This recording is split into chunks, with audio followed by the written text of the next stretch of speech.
안녕하세요. 지금 마실 차는 90년대? 하관 전차입니다. 90년대가 맞는 걸로 알고 있어요. 90년대인데 정확한 시기는 90 몇 년이라는 정확한 시기는 뭐 기록이 되어 있지 않다고 하고요. 맛으로 봤을 때 90년대 초반쯤 되지 않나로 짐작하고 있다고 들었습니다. 오늘은 책을 제가 따로 읽지 않고요. 책에 대해서 약간 이야기를 하고 차를 마시고 뭐 내용은 크게 달라지지 않네요. 네, 그렇게 하도록 하겠습니다. 일단 다관을 좀 데필까요? 책에 대해서 말씀 같이 얘기를 나눌 사람을 소개해야 되나요? 아니요, 뭐 하다 보면 또 얘기가 나오지 않을까 싶은데. 튀어나올 수도 있고 그렇겠죠. 네. 네네, 그렇게 하시는 것으로.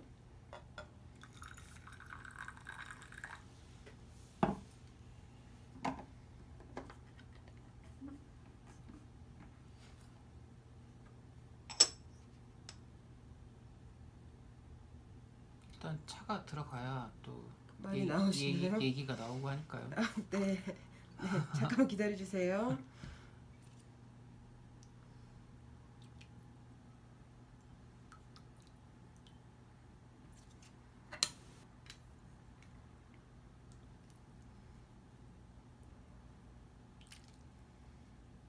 이렇게 생긴 형태의 차들을 전차라고 하는데요. 특히나 이렇게 생긴 애들이 더 귀납이 더 단단하게 되는지 어쩐지도 모르겠지만 해계하기가 더 어렵더라고요. 이렇게 차를 이렇게 부숴서 뜯어서 마시는 걸 해계한다고 하는데, 네, 잠시만 기다려주세요. 힘 좀 써보겠습니다. 무기를 꺼내서.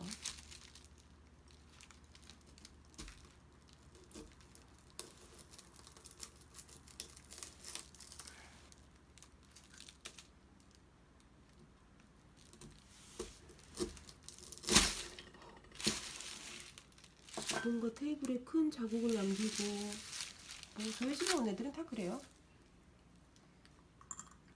팔자론이 하렴 뭐 이렇게.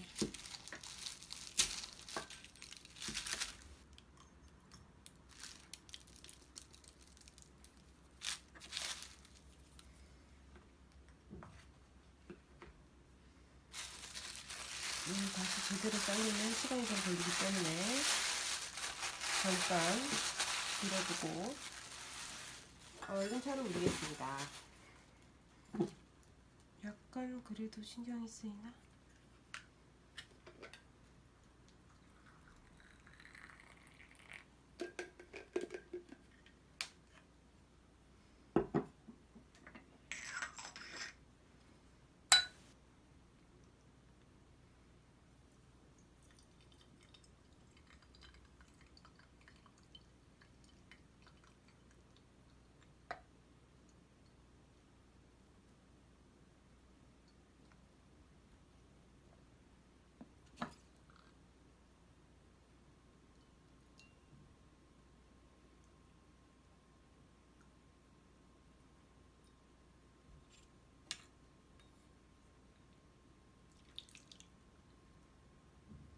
선택하실 수 있습니다.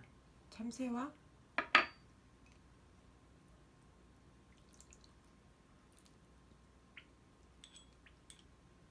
꽃 중에. 참새로 주세요. 참새. 네.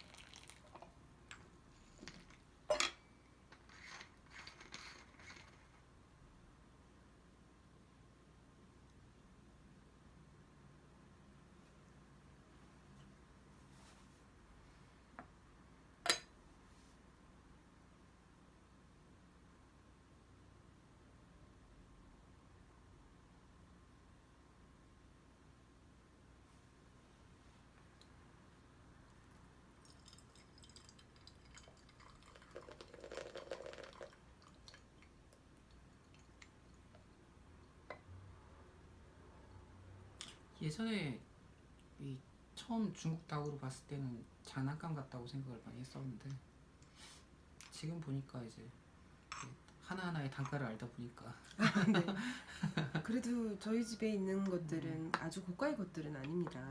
너무 긴장하지 않으셔도 됩니다.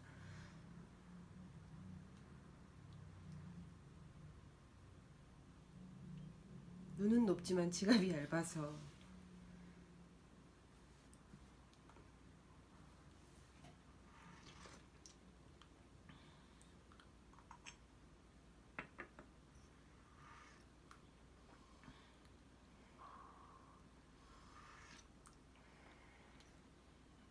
이제 말씀하실 수 있으실까요? 네 찬물이라 그런지 확실히 좀 연하네요. 네, 이 차는 금방 안 풀어지는 차라서 약간 시간이 필요합니다. 오늘 나누실 책을 소개해 주시겠어요? 아 예. 오늘 읽을 책은요. 위화의 장편 소설인 인생입니다. 네. 이 보니까 책 본이 두 가지가 있는데요. 원래 인생이라는 제목인데 우리나라에서 먼저 살아간다는 것으로 번역이 되었다가요. 최근에 다시 인생이라는 것으로 이제 완역본으로 새로 나온 책입니다.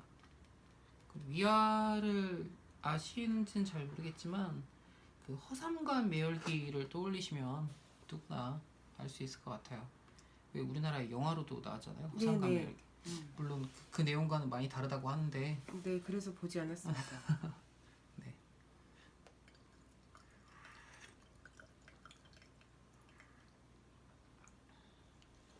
이제 참을색이 진해졌네요. 그러니까요. 거의 뭐 책 받자마자 아니 책을 읽기 시작하자마자 한 번에 다 읽게 되는 것 같은데요. 어떻게 좀 읽는데 속도는 어땠어요? 네, 아무래도 좀 약간 몰입도 뭐 집중력을 요하기도 하고 또 한 번에 쫙 읽히기도 해요. 되게 가독성이 좋달까? 이게 사실 번역된 글이잖아요. 중국 글인데 우리나라로 번역된 글인데 잘 읽히기가 참 어려울 텐데 그런가요?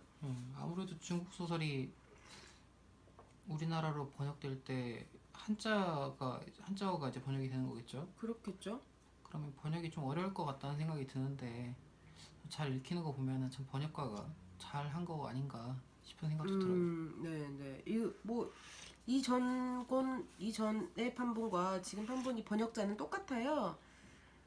그럼에도 불구하고 이름은 다르다는. 그쵸. 그 이름이 예. 등장인물을 다르게 해서 네.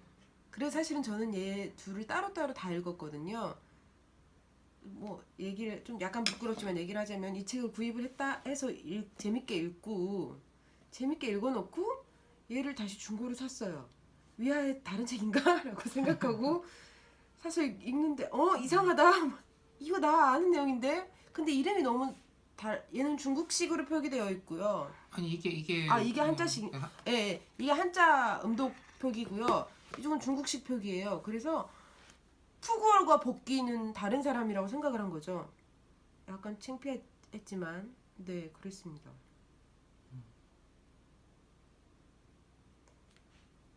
좀 재밌게 읽은 것 같아요. 내용이 이렇게 보면서 이렇게 분석하게 되는 이렇게 성향이 많이 있는데 책을 읽으면서 네. 근데 이 글은 굳이 뭐 분석하지 않아도 재밌게 읽을 수 있는 글이었고요. 이야기 자체의 즐거움도 그쵸. 컸다고 생각합니다. 아니, 보면서 그 천명관의 고래라는 소설을 많이 떠올렸어요. 저는 안 읽어서 아직. 우리나라의 어떤 그 서사에 좀 집중한 글이라서 우리나라 요즘 글들은 좀 서사에 집중하지 못하고 다 이렇게 좀 네네. 의식의 흐름 뭐 이런 것 쪽으로 네, 가다 네. 보니까 그런 이렇게 좀뭐 튀고 좀 특별하고 뭐 이런 것들을 중시하지 이야기 자체에 집중하진 않더라고요. 그래서 좀 이야기 자체에 집중하는 글이구나 해서 좀 고전 같은 느낌도 있고. 네네. 그쵸? 네.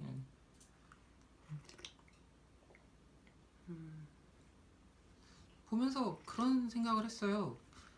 그 처음에 보면은 왜 이렇게 그 체록하는 기자인가요? 기자는 아니고 체록하는 사람이 음. 이야기를 체록하러 다니잖아요. 그렇죠. 이야기를 체록하면서 이제 푸구이 영감의 이야기를 이제 인생을 이제 들으면서 기록하는 내용인데 이제 다 읽고 나서 그런 생각을 했어요. 왜 작가는 그냥 푸구이 영감을 내세워서 이야기해도 될 텐데 그냥 그렇죠. 그냥 해도 될 텐데 그냥 주인공으로 세우고 음. 따로 뭐 화자를 두지 않아도 굳이 왜 앞에 체록하는 사람을 뒀을까?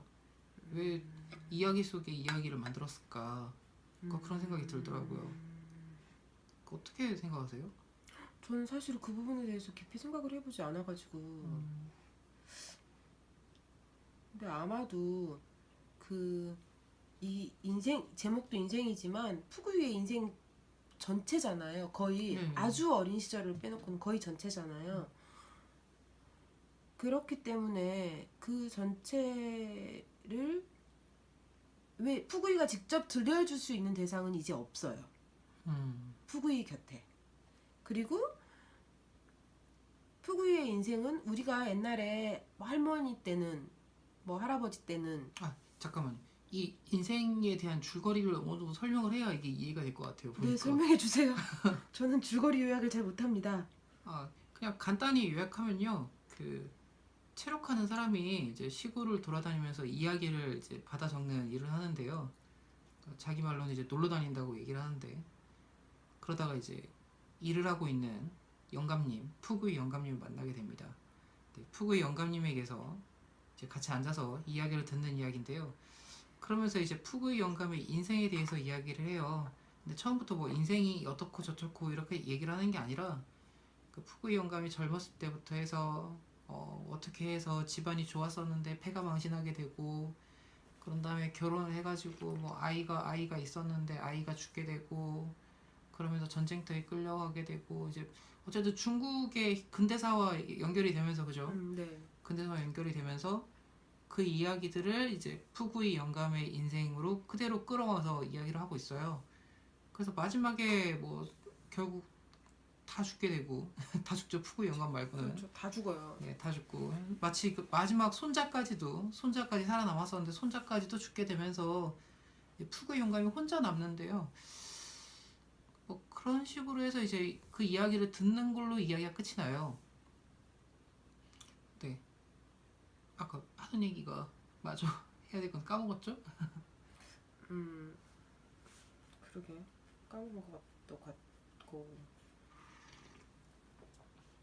그 인생 전반을 말하고 있기 때문에 들어줄 누군가가 필요하지 않았나.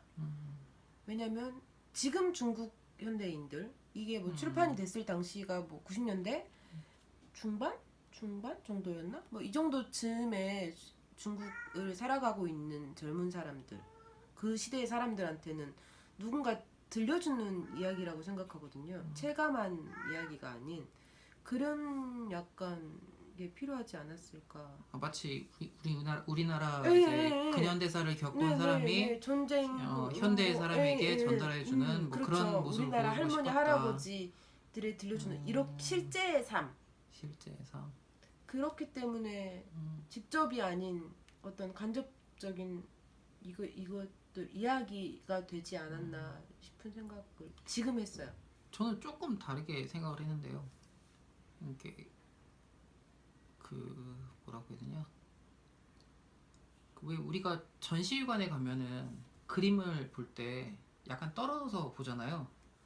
이게 바로 이렇게 너무 가까이서 보면은 그림의 진면목을 보지 못하고 저 전체가 잘 안 보이기도 그렇죠. 하고요. 어느 정도 떨어져서 봐야지만 그림 전체가 볼 수 있는 것처럼 아마도 작가는 푸구이의 인생 전체를 푸구이의 입에서 전해지는 이야기로 하다 보면은 그거를 평가하게 될 것 같아요. 그러니까 자신의 인생을 어떻게 평가하고 이런 것들에 대한 이야기가 더 많이 나올 것 같아서 아마 좀 객관화시키고 이런 모습이 있다 정도까지만 이야기하는 걸로 끝을 맺는 게 아닐까. 그래서 우리가 판단은 독자에게 듣고 있는 너에게 감정적인 그쵸, 뭐 그쵸. 이런 것들이나 이쪽으로 치닫지 않고 그냥 전체적인 이야기로서 존재하려면 한 발짝 떨어져야 될 필요가 있다는 뭐 이런 얘기인가. 건가요? 내가 왜 그런 생각을 했냐면요. 이 보면은 여기 등장하는 인물들의 죽음을 다루는 방식이 네. 조금 특이해요. 왜, 뭐가요? 어떤 부분이?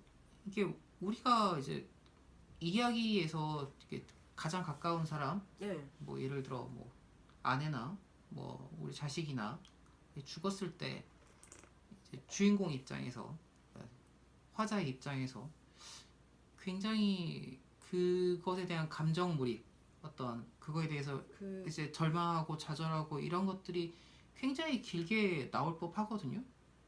그렇죠. 그런데 여기에서의 푸구의 영감은 그 감정 기복을 어느 정도 초월한 느낌? 다 지나간 예, 일. 그쵸. 다 지나간 일이고, 그때는 그쵸, 그랬지 그쵸. 같은. 그때는 그랬지 같은 그 맞아요. 네네. 예. 그래서 그거에 대해서 굳이 우리가 짐작할 수 있으니까 굳이 그거에 대한 서술을 하지 않고 그냥 이렇게 탁 건너뛴 다음에 아, 지금 초월한 나의 입장에서는 그때의 인생이 이랬었다. 그때의 모습이 이랬었다. 라고 이야기하고 있더라고요. 그래서 아마도 그러니까 이게 진짜 인생일까? 이게 살아가는 걸까? 라고 그러니까 독자에게 질문을 던지고 있는 게 아닐까 라는 생각을 했어요. 보면서. 전 질문이라고 생각했는데 저는 이것을 그렇게 똑같은 인생, 똑같은 살아간다는 것에 대한 내용이지만 질문이라고 생각하셨다면 저는 그래도 사라지더라로 읽혔거든요. 저는 전체적인 그 푸구이의 삶과 그 중국도 근대사가 파란만장하잖아요. 그쵸, 정말 그쵸. 엄청나잖아요. 다른 소설을 통해서나 뭐 여러 가지 역사적 사료를 통해서도 확인된 것들을 보면 엄청난데 그것들을 고스란히 겪은 세대들이 우리나라도 있지만 중국도 있는 거잖아요. 그 세대잖아요, 지금. 근데 그것을 우리가 뭐 우리 이렇게도 살았어 이렇게 막 이게 아니고 그렇게도 사라지더라. 사는 게 사람 목숨이 질기다 이런 느낌도 사실 아니거든요. 그렇죠, 그렇죠. 응. 그냥 그렇게도 그냥 저냥 사라지더라.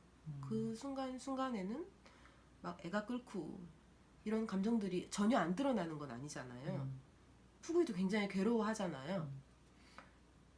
그런 것도 그러더라. 그냥 그렇게 저한테는 그렇게 느껴졌던 것 같아요. 저는 좀 그랬던 것 같아요.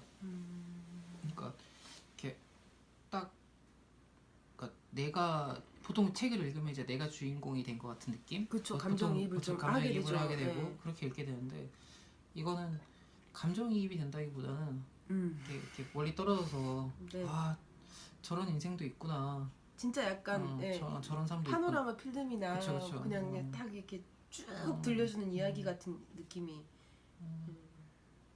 그래서 오히려 좋았던 것 같아요.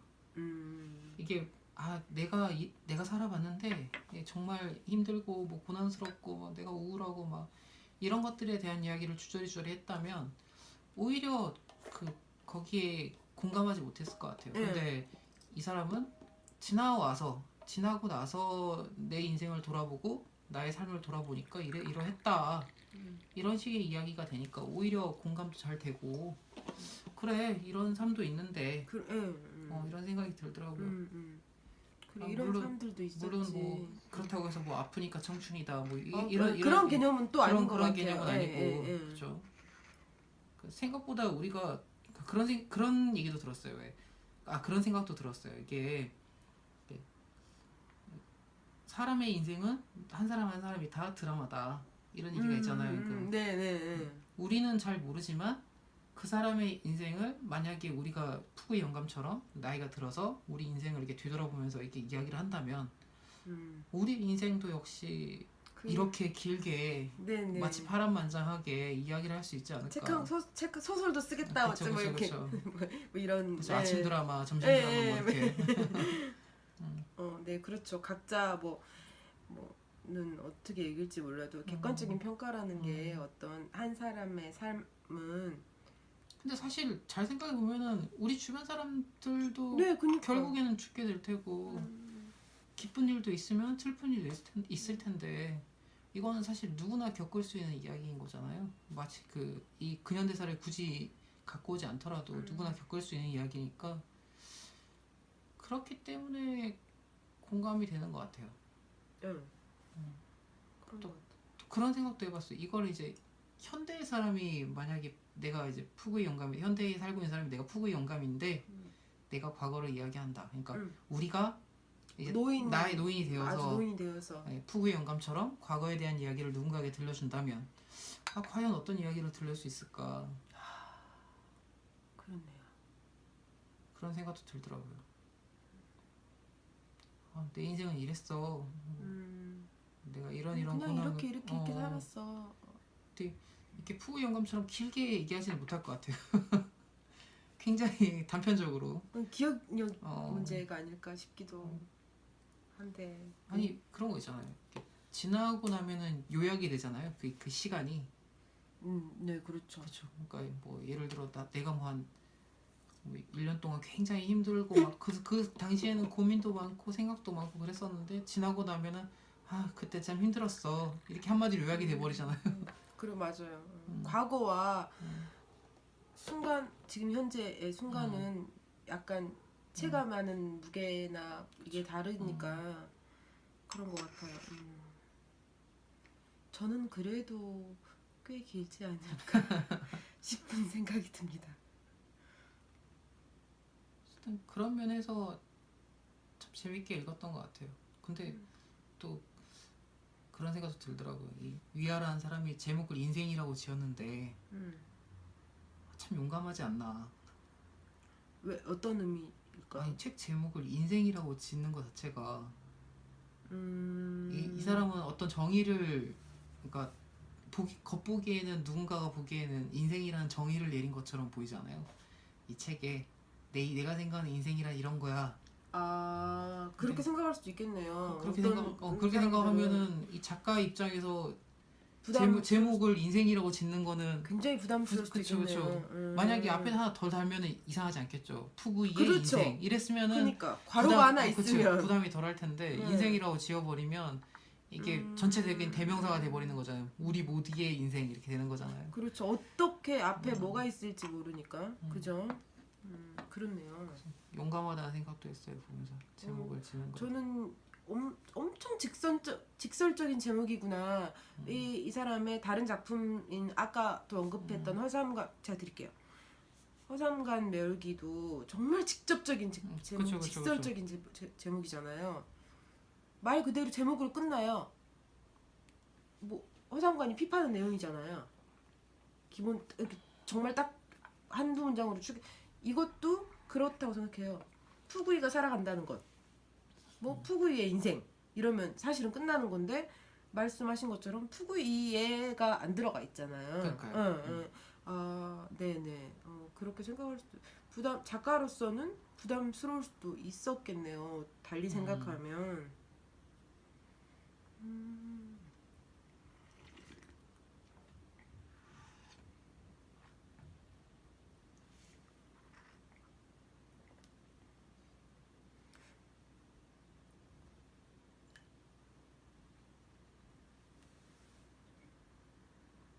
그러면 이제 뭐 책 내용은 네. 어느 정도 정리가 됐다고 생각하고 그럼 이제 인생관에 대해서 궁금해지기 시작했어요.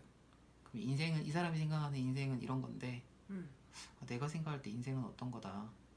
뭐 이런 이야기들을 해볼 수 있지 않을까요? 지금요? 저랑? 간단하게 뭐 요약해서 한두 문장으로 그러면 먼저 하시지요. 갑자기 이런. 너무 어려운 질문인가요? 뭐 한두 문장으로 잘 설명하기가 어렵고 사실은 아까 저는 여기저기서 많이 얘기하고 다니는 것 같아요. 아까 얘기했던 그 얘기가 참 인생관을 보여준다고 생각이 들었어요. 그래도 사라지더라 뭐 이런 이야기. 뭐 그런 것도 있고요. 사실 지금은 저는 제가 아까도 잠깐 말씀 내가 나중에 들려줄 이야기는 생각보다 꽤 길 것 같다라고 말한 것처럼 저는 제 나름대로 많이 감정적으로 뭐 여러 가지로 막 격변을 겪고 왔다고 생각해요. 이건 어차피 내 주관적인 입장이니까 들려줄 때 나는 이렇게 말이 많아질 수 있다고 생각하거든요. 그렇게 감정적인 어떤 상황이나 뭐 이런 것들의 변화를 겪어오면서 제가 느낀 것은 내가 무엇을 어떻게 바라보느냐, 어떤 태도를 갖고 대하느냐가 삶 전체를 바꾸고 내가 보는 세상을 달라지게 만들 수 있다고 생각하거든요. 그래서 그래도 사라지더라는 이제 과거 이제까지라면 앞으로는 저는 그럼에도 불구하고라는 말을 좋아해요. 그럼에도 불구하고 좀 더 자의적으로 살아갈 수 있을 것 같은 인생관이라기보다는 약간의 다짐이 다시 되지 않나. 앞으로 한 50년 이상은 살 것 같아서. 저는 그 아이들을 가르치다 보니까 그런 생각을 많이 해요. 이렇게 나는 과거와 미래를 연결해주는 연결고리 역할하고 있지 않나. 그래서 아이들에게 그 징검다리 역할을 해줄 수 있는 그런 존재이지 않나라는 생각을 해요.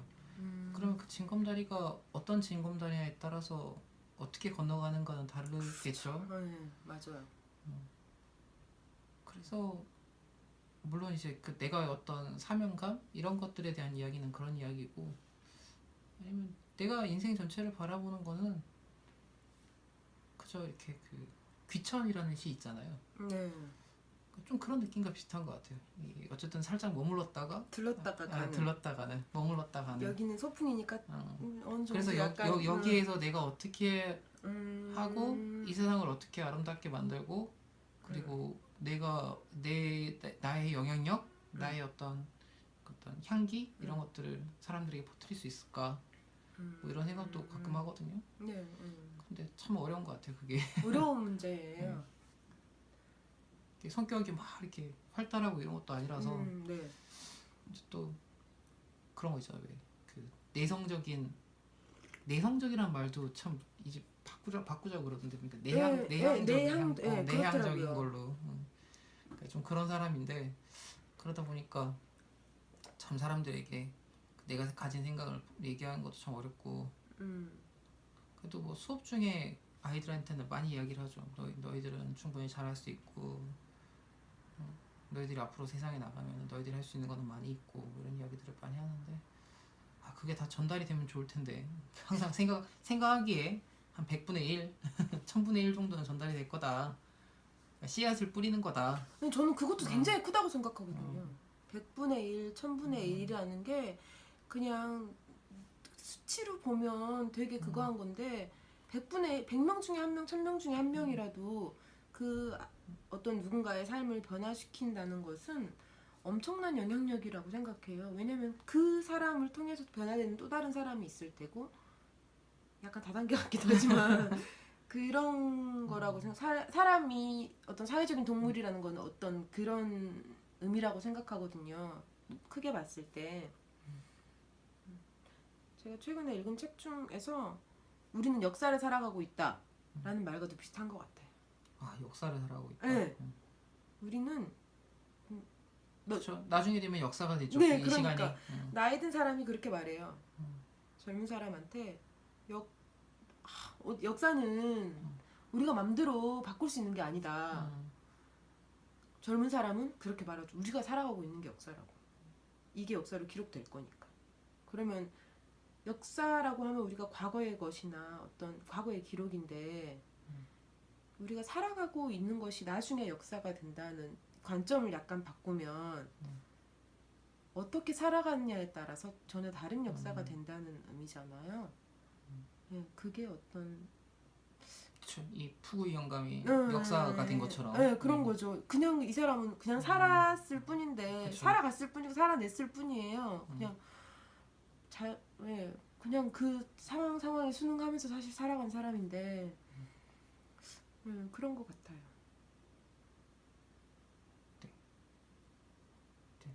마무리를 할까요? 이야기는? 그러셔도 되고요. 차를 많이 마셨더니 조금 어지럽네 지금. 저는 이미 차를 2리터쯤 마신 후에. 네, 알겠습니다. 차가 아까워서요.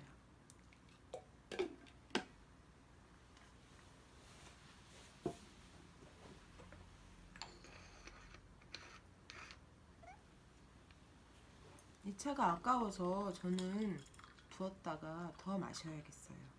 물론 오늘 밤에 더 마실 수 있을지 없을지는 모르겠지만 아쉬우니 더 먼저 발간되었지만 저는 더 최근에 읽은 살아간다는 것으로 제목으로 나온 판본에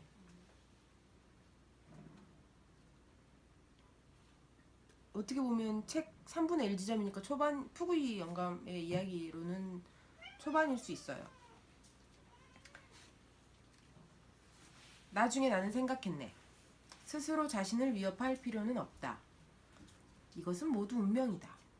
옛말에 큰 재난에 죽지 않으면 반드시 훗날에 복을 받는다고 했으니 내 나머지 반생은 분명 점점 나아질 것이다 라고 말일세.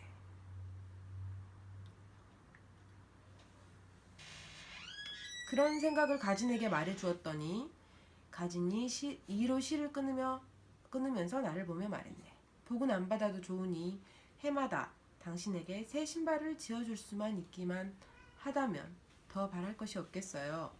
나는 가진의 말뜻을 알아들었네. 아내는 우리들이 앞으로 다시는 헤어지지 않기를 바라는 것이야. 그녀의 얼굴이 많이 늙은 것을 보고 가슴이 시리게 아파오르고 가진의 말이 맞았어.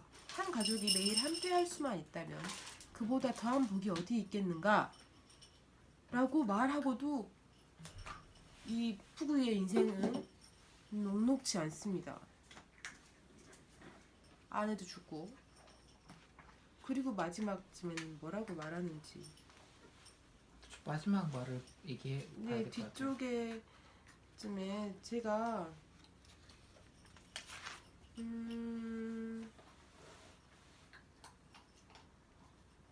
이 재밌는 게 처음에 이 대화를 할 때 푸구 영감이 밭을 갈고 있잖아요. 소 이름 부르면 네. 근데 그 소 이름이 푸구이예요.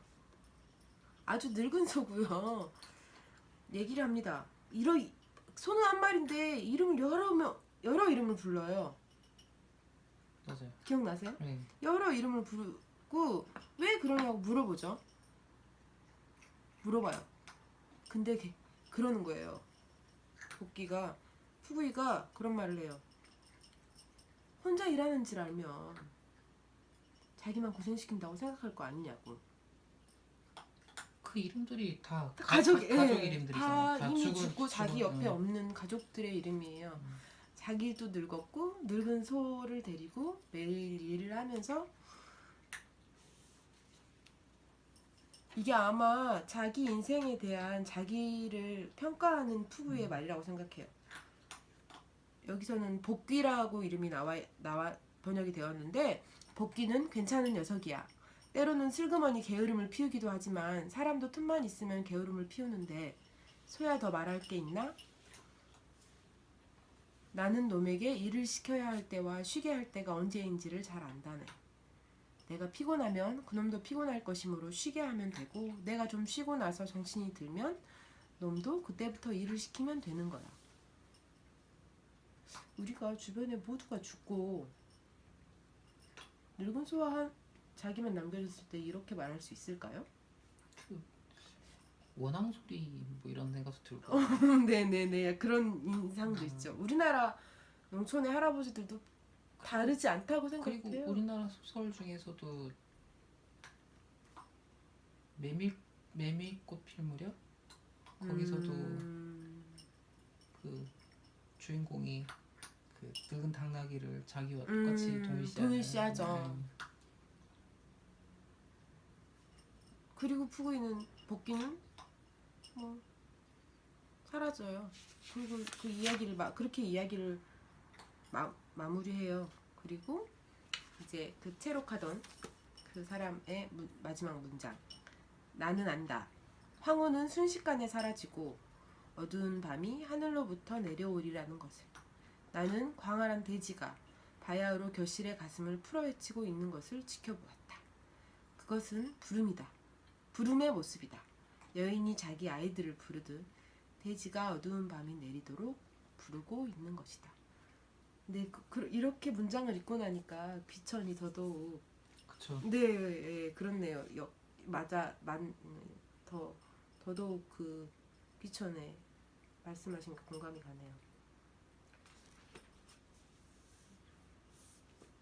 나름 독특하고 재밌는 시간이었습니다. 네. 아이디어를 제공해 주셔서 감사합니다. 네. 오늘도 이렇게 함께 해주신 여러분 감사합니다. 이 차는 계속 우러나거든요. 계속. 아, 지겹네. 그만 마실까? 계속. 네버엔딩 스토리 같은 느낌으로 계속 우러나고요. 꽤 시간이 되고 탕색도 진한 거 치고는 쿰쿰한 맛이 나. 나이든 제 친구가 말하길 놓친내 맛 막 이렇게 말하는데 그런 맛이 덜하고 맑아요. 그래서 계속 아주 즐겁게 마실 수 있습니다. 저는 그래서 계속 마시겠습니다. 다음에 뵙겠습니다. 감사합니다.